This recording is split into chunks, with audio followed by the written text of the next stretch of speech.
tipo de cosas que pueden venir con la reelección. Pues si lo pones junto en un paquete, ¿no? O sea, elecciones primarias, reelección, mejor monitoreo del desempeño legislativo, este asunto del fuero, ¿no? Bueno, tiene que haber una forma muy clara de castigar el mal uso de los cargos públicos, ¿no?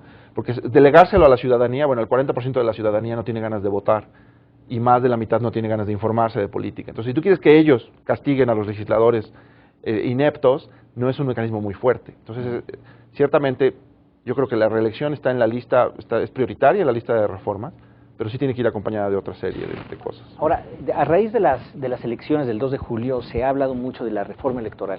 Es decir, ¿qué otros elementos, además de este, tendrían que estar incluidos, Nicolás? ¿O de qué a su modo de ver, qué otro tipo de cuestiones tienen que haber ahí? Bueno, si hablamos de la reforma electoral, a mí una primera cosa que me llama mucho la atención es el peso que le daban a esta posibilidad en sus propuestas de campaña a las tres principales fuerzas y el peso que adquirió después de la elección, por las mismas condiciones en que se dio la elección y se dio la competencia.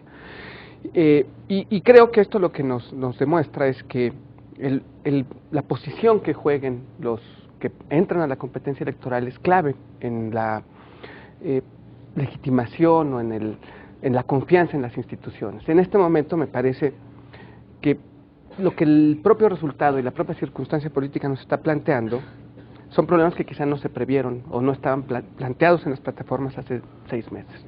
Y yo pensaría, primero, otra vez en esto que decía a propósito de la reelección, ¿qué queremos con una reforma electoral? Porque si lo que queremos es, por ejemplo, evitar resultados cerrados, una segunda vuelta electoral no los va a evitar, quizá incluso hasta los va a reproducir. Entonces, yo lo que aquí creo es que tenemos que pensar, a propósito de una reforma electoral, cuáles son los temas que queremos resolver, y aquí sí me parece que tenemos déficit, digamos, en la calidad de la representación, en la responsabilidad, aquí viene el problema de la reelección.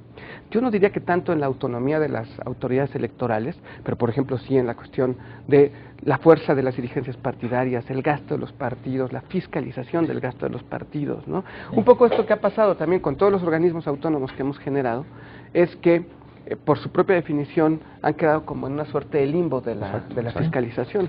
Bueno, permítame casi interrumpirte, Nicolás, disculpen, pero tenemos que ir a un corte, pero regresamos con este tema, porque sin duda va a ser de los puntos de mayor, bueno, ya está siendo en este momento de mayor discusión a nivel político en nuestro país. Regresamos.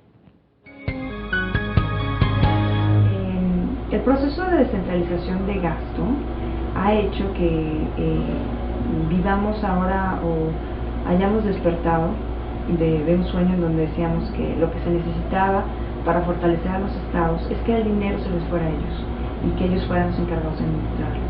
¿Por qué ellos? Porque ellos son los que están en contacto con el ciudadano local, saben mejor que nadie cuáles son las necesidades más apremiantes, y entonces eso nos garantizaba en principio que la transferencia hacia los estados era una ganancia para todos. Hoy por hoy, después de varios años, podemos ver que cuando queremos evaluar qué está pasando en los estados no podemos, porque es precisamente este federalismo el que les ha permitido a los estados, tienen todas las facultades de hacerlo, para reportar sus actividades conforme ellos creen que deben de reportarlas. Lo que te estoy diciendo es que no necesariamente podemos comparar el desempeño de los funcionarios públicos en un estado o a través de los estados en México.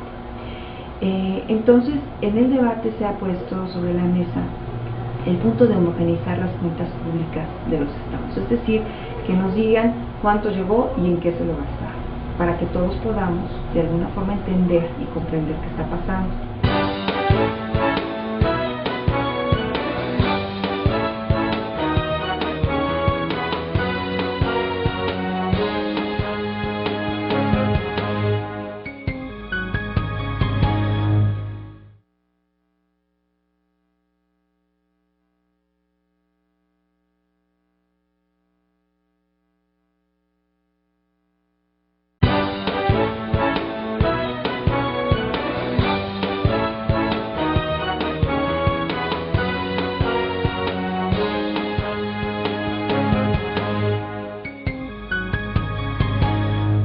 Gracias por seguir con nosotros. Continuamos en su programa CEI en Contexto. Estábamos comentando hace un momento los temas electorales y sobre todo la reforma electoral. Estabas comenzando a mencionar, Nicolás, Javier, sobre el tema de los resultados cerrados. Es decir, ¿en qué consiste una reforma electoral? Aparentemente la propuesta inicial del PRD pues, era muy moderada en cuanto a la campaña, y ahora resulta que hay que cambiar todo. ¿Cuáles son los elementos centrales de una reforma, además de lo de la reelección que mencionábamos? Claro, bueno, la reforma electoral es un tema que se volvió a poner en la palestra en este proceso electoral, básicamente porque el resultado fue cerrado, ¿no? Todavía hasta hace 5 meses todos estábamos orgullosos de nuestro sistema electoral, la autonomía de nuestras instituciones, su credibilidad, el marco legal vigente.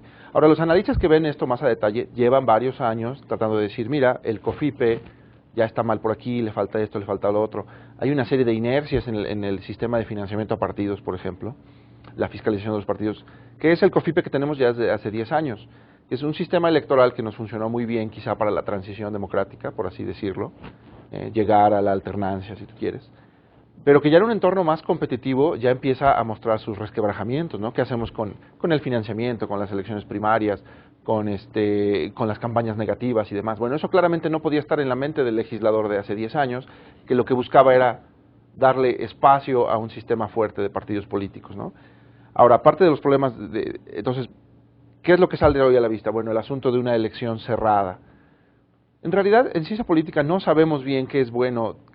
Cuando la elección está con un amplio margen se habla de un capital, cierta legitimidad. Cuando la elección es cerrada, es mala, es buena. El problema es lo que te refleja la elección cerrada. La elección cerrada te refleja que hay más de un grupo político que tiene gran aceptación entre el electorado, y eso puede generarte cierta inestabilidad en el gobierno, ¿no? Pero bueno, tanto ganas por un voto como por 10,000 votos. Hay una mala ecuación ahí entre margen de victoria y legitimidad. No, la legitimidad es yo gané la elección y punto, ¿no?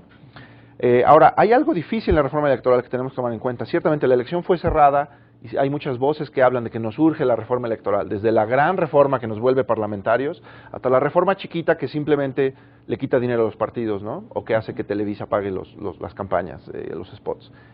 Bueno, hay una diferencia entre el momento en el que se negoció la gran reforma política del 96, era un periodo en el que el PRI estaba tratando de ceder espacios ante una posición creciente. Hoy tenemos un sistema multipartidista sólido, en el que es muy difícil que cualquiera de las partes esté dispuesto a ceder algo de terreno, ¿no? Yo creo que la reforma electoral, la que nos toque, se va a llevar un par de años.